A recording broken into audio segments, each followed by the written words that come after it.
जो हमारे साथ मौजूद है पार्टी के सीनियर लीडर और भारतीय जनता पार्टी स्टेट के जम्मू कश्मीर के हमारे स्पोक्स पर्सन अल्ताफ ठाकुर साहब, उनके साथ में हमारी पार्टी के स्पोक्स पर्सन जम्मू कश्मीर के और साहिल बशीर साहब जो हमारे साथ यहाँ पे जुड़ चुके हैं। गुजारिश करना चाहता हूँ अल्ताफ साहब को कि वो आज प्रेस कॉन्फ्रेंस के माध्यम से अपनी बात रखें। को आज हम आपकी वसादत से गवर्नमेंट ऑफ इंडिया और जम्मू कश्मीर एलजी इंतजामिया के पास पहुंचाना चाहते हैं। आप सभी जानते हैं कि 90 से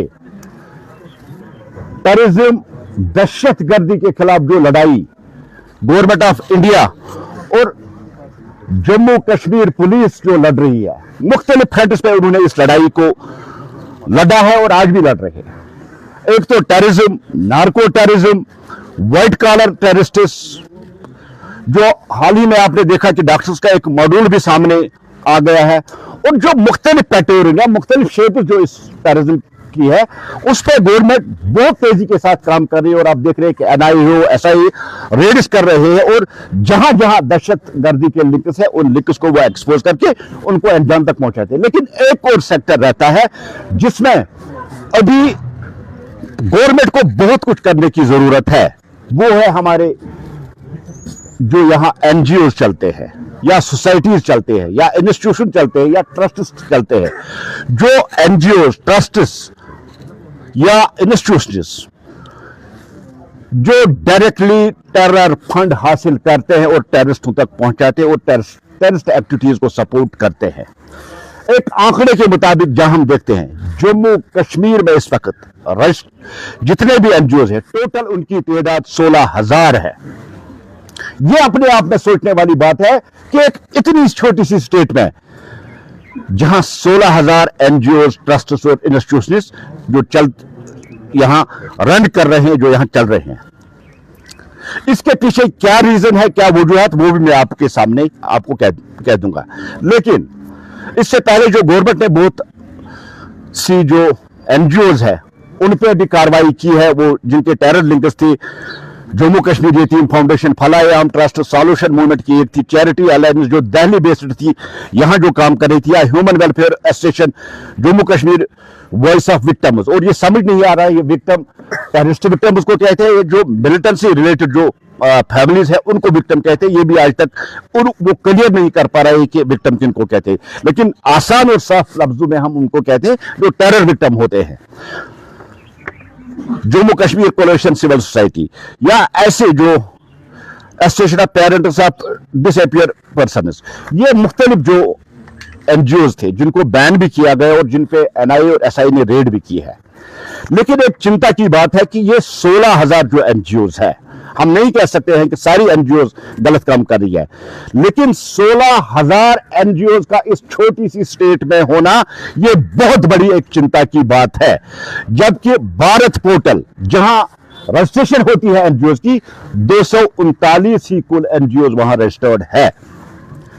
इन NGOs की काम क्या है और ये NGOs क्या काम करती है? हमारे पास क्रेडिबल इनपुट्स है और हमारे पास सबूत है कि फॉरेन से फंड्स आते हैं और ये फंड्स यहां टेरर एक्टिविटीज और जो दहशतगर्दी के मुख्तलिफ कैटेगरी में उन तक ये फंड्स पहुंचाते हैं। क्रेडिबल हमारे पास सबूत है और हम सबूत के बिना पे आज आपके सामने यहां ये बात करें, रूबरू कर रहे हैं। जिस तरह से गवर्नमेंट ने इन NGOs पे एक्शन की है जिनके साथ टेरर लिंक्स है, बहुत गहराई तक जाने की जरूरत है कि इन 16,000 NGOs में देखने की जरूरत है कि इनकी फंडिंग किस किस कंट्री से आती है, कहां से आती है और आज तक कितनी फंडिंग हुई है, और ये फंडिंग जहां इन्होंने की, कहां इन्होंने टेररिस्टों के लिए इस्तेमाल की है, कहां इन्होंने टेररिस्ट बनाए, कहां इन्होंने टेररिस्टों को सपोर्ट किया, कहां टेररिस्ट को वेपन और एम्युनिशन हासिल करने के लिए इन्होंने फंडिंग की है। इस विषय पर आज हम आपके साथ बात यहां कर रहे हैं। एक और चिंता की बात है, देखिए इसके मुख्तलिफ कैटेगरी में, एक तो जो फॉरेन फंडिंग यहां होती है उसको देखने की जरूरत है। दूसरा, एक जो आम कश्मीर में आजकल चल रहा है, कुछ NGOs और कुछ ट्रस्ट्स मुख्तलिफ नामों पे हमारी गलियों, हमारी सड़कों पे फंड जमा करते हैं। कोई यतीम के नाम पे, कोई बीमार के नाम पे, कोई किसके नाम पे, और वो फंड कितना आता है, कहां जाता है, कहां उसको यूटिलाइज किया जाता है, इसको देखने की जरूरत है। हम हरगिज नहीं कह सकते कि सारी एनजीओज गलत है, ठीक भी हो सकते हैं, लेकिन मैक्सिमम जो तादाद इन एनजीओज की है वो मुलव्वस है टेरर एक्टिविटीज में, और उनको फॉरेन फंडिंग होती है।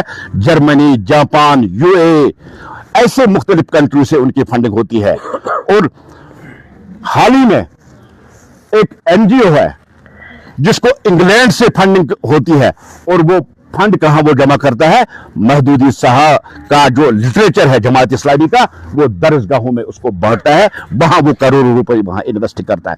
ऐसे ही बहुत से सबूत हमारे पास है कि जो ये एनजीओज है ये सिर्फ जम्मू कश्मीर को दहलाने, जम्मू कश्मीर में टेररिज्म को रिवाइव करने और जम्मू कश्मीर में टेररिज्म को बढ़ाने देने के लिए ये जो फंडिंग इनको फॉरेन कंट्री से होती है, गल्फ से होती है, फॉरेन कंट्री से होती है, पाकिस्तान से होती है, मुख्तलिफ कंट्री से होती है, या खुद जो ये जमा करते हैं, एक ही कारण और एक ही मकसद उनके पीछे है कि जम्मू कश्मीर में फिर एक बार टेररिज्म को रिवाइव किया जाए, यहां टेररिज्म को बढ़ाया जाए।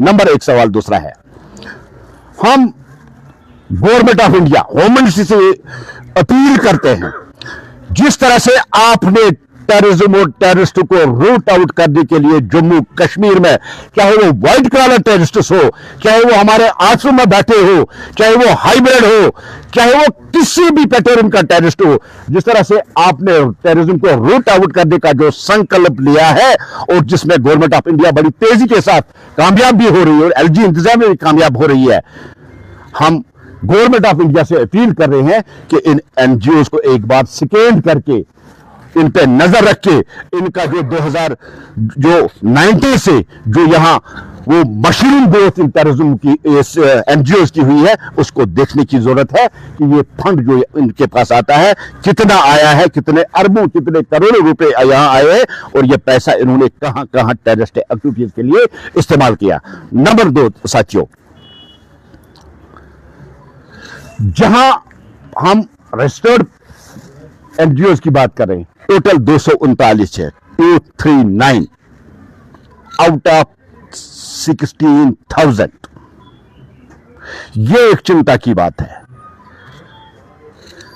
इतनी एनजीओ बनी कैसे, और इन एनजीओ को अलो कौन करता है जम्मू कश्मीर में रन करने के लिए, फंडिंग जमा करने के लिए फॉरेन कंट्री से, जिस तरह से इनके पास पैसा आता है, आज तक इस पे किसी ने नजर क्यों नहीं दी, इनको स्कैन क्यों नहीं गया, ये फंड कहां जाता है, ये फंड कहां से आता है, ये फंड किसके लिए इस्तेमाल होता है, ये एक चिंता वाली बात है। क्योंकि बहुत क्रेडिबल सोर्सेज है हमारे पास, शवाहिद है, सबूत है हमारे पास कि किस किस नाम के एनजीओ को कहां कहां से कितना फंड आया, और ये फंड कहां कहां इन्होंने इस्तेमाल किया, कहां कहां इन्होंने टेररिज्म को बढ़ावा देने के लिए, और टेररिस्ट को ये फंड कहां कहां से इन्होंने ये दे दिया। हम आपकी वसादत से एलजी साहब और आदरणीय होम मिनिस्टर साहब, उनसे गुजारिश करते हैं कि एक तो इनकी लाइसेंस अगर कहीं इनको मिली है वो कैंसिल की जाए, जो एंटी नेशनल एक्टिविटीज में शामिल है, उनकी लाइसेंस और उनका जो हिसाब है उनको हिसाब लिया जाए। अगर इनके पास लाइसेंस नहीं है तो इनको कैसे यहां जम्मू कश्मीर में आप रन करने दे रहे हैं, ये हम आपसे अपील करते हैं कि ऐसे जो 16,000 एनजीओ जो जम्मू कश्मीर में इस वक्त रन कर रही है, इनको बंद कर दीजिए। जम्मू कश्मीर में अगर आपको टेररिज्म का खात्मा करना है, अगर रूट आउट करना है, अगर आपको दहशत गर्दी खत्म करनी है, दफन करना है दहशत गर्दों को, तो सबसे पहले आपको इन दहशतगर्दों के सपोर्टर्स और इन दहशतगर्द के फंडिंग करने वालों को आपको खत्म करना होगा। सिक्योरिटी एजेंसियां इस पर नजर रखी हुई है, मैं सिक्योरिटी लैप्स की बात नहीं करूंगा।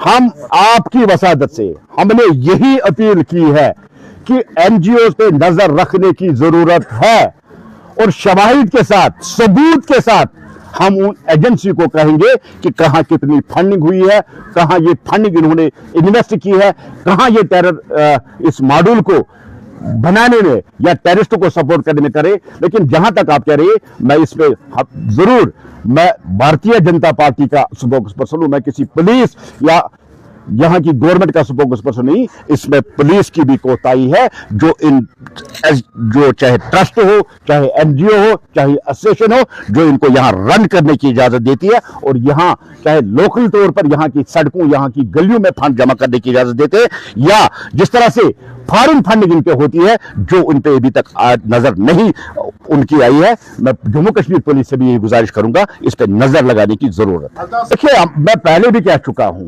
मैंने कहा कि सारी जो एनजीओज है गलत नहीं हो सकती है, मैंने ये लफ्ज इस्तेमाल किया। मैं कहां कहता हूं सारी, कुछ अच्छी भी है, अच्छी काम भी करते हैं, ये हम मानते हैं, लेकिन मैक्सिमम जो 16,000 आप देखिए ना, 16,000, आप मुझे बताइए कितने एनजीओ यहां जो लड़कियों की मास मैरिज कराते हैं? 1 2 3 4 10,000, आप 16,000 का आंकड़ा लीजिए। ये 16,000 जो एनजीओ है या ट्रस्ट है या एसोसिएशन या कम्युनिटीज है या सोसाइटीज है, ये यहां क्या कर रहे हैं, मेरा ये सवाल है। ये एनजीओ एंटी नेशनल एक्टिविटीज और जम्मू कश्मीर में टेररिज्म को बढ़ावा देने में मुलव्वस है। देखिए, हर एक सिक्योरिटी एजेंसी, आर्मी हो, बीएसएफ हो, सीआरपीएफ हो, पुलिस हो, जो भी एजेंसी है, जो भी सिक्योरिटी एजेंसी है, एक बार उनको भी चेक करना चाहिए कि इस एनजीओ का बैकग्राउंड क्या है, इसकी फंडिंग, इसकी इन्वेस्टमेंट कितनी हुई है आज तक, ये भी चेक करने की जरूरत है। मैं 90s की बात कर रहा हूं, 90s में तो हमारी गवर्नमेंट नहीं थी, मैं बात कर रहा हूं 90s। 16,000 जो एनजीओ और ट्रस्ट जम्मू कश्मीर में काम कर रहे हैं, ये सारे जो एक्टिव हुई है 90s के बाद ही एक्टिव हुए और डायरेक्टली ये टेररिज्म को सपोर्ट कर रहे हैं। As a BJP spokesperson और एक मुसलमान की हैसियत से अगर मैं बात करूं, नीतीश कुमार कौन है? 6 बार बिहार के वजीर आला रह चुके हैं और 6 बार उन्होंने वहां जीता। विकास पुरुष उसको कहते हैं, जिन्होंने बिहार से जंगल राज खत्म कर दिया। अब अगर कल एक बेटी आती है उसके पास सर्टिफिकेट लेने के लिए, तो वो थोड़ा सा नकाब उसको हटाते हैं और वो उसका चेहरा देखना चाहते हैं कि ये बेटी मुझसे सर्टिफिकेट लेती है, तो उसमें कौन सा एतराज है? नंबर एक।